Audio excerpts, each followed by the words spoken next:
Good morning all of you.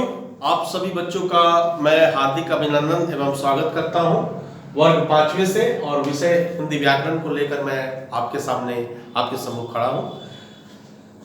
यह अध्याय number 14 है, जिसका नाम पर्यायवाची या समानार्थी शब्द हम उसको कह सकते हैं। पर्यायवाची या समानार्थी शब्द को समझने के लिए हमको एक दूसरे के पर्याय को हम आए दिन प्रतिदिन हम अगर अपनी भाषा में देखें तो पर्यायवाची शब्दों का प्रयोग करते रहते हैं तरह तरह से। वह चाहे कोई नाम हो, वह चाहे कोई वस्तु हो, हम तरह तरह से उसका प्रयोग हम करते रहते हैं। अलग अलग रूपों का अलग अलग चीजों में हम इस्तेमाल करते हैं। अगर हम इसकी पर्यायवाची शब्द की अगर हम परिभाषा देखें तो देखें, समान अर्थ प्रकट करने वाले भाषा के विभिन्न शब्द पर्यायवाची शब्द कहलाते हैं, जो समान अर्थ को संबोधित करते हैं।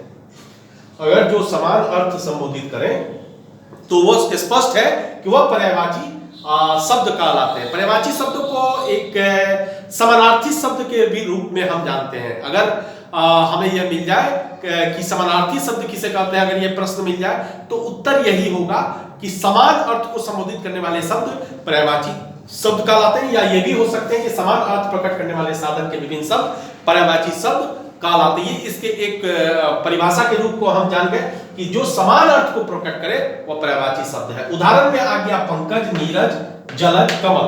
तो यहाँ पर पंकज भी आ गया, नीरज भी आ गया, जलज भी आ गया, कमल भी आ गया। लेकिन बात केवल एक की है, हम कोई एक ही बात किसी के सामने कर सकते हैं, या तो हम उसको पंकज कहें, या तो नीरज कहें, या तो जलज कहें, या फिर कमल कहें। ये बातें जो है यही पर्यायवाची शब्द है। हालांकि बात एक ही है। अगर आप सभी बच्चों का भी नाम होगा, स्कूल में कुछ और होगा और घर में और होगा, तो इस बातों से अगर हम देखें तो आप कोई अलग नहीं हो जाइएगा, आप होइएगा वही।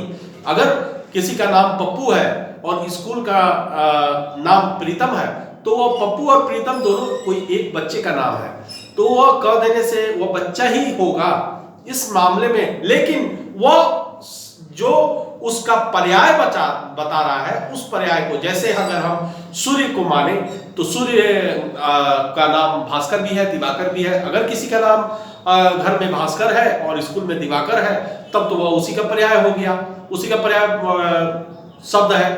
तो इस रूप से हम देखते हैं कि पर्यायवाची शब्द जो होते हैं समान अर्थ को संबोधित करते हैं। इसके कई उदाहरण यहाँ पर हम देख सकते हैं। कुछ पर्यायवाची शब्द के उदाहरण जैसे भानु, दिनकर, दिवाकर, सूर्य।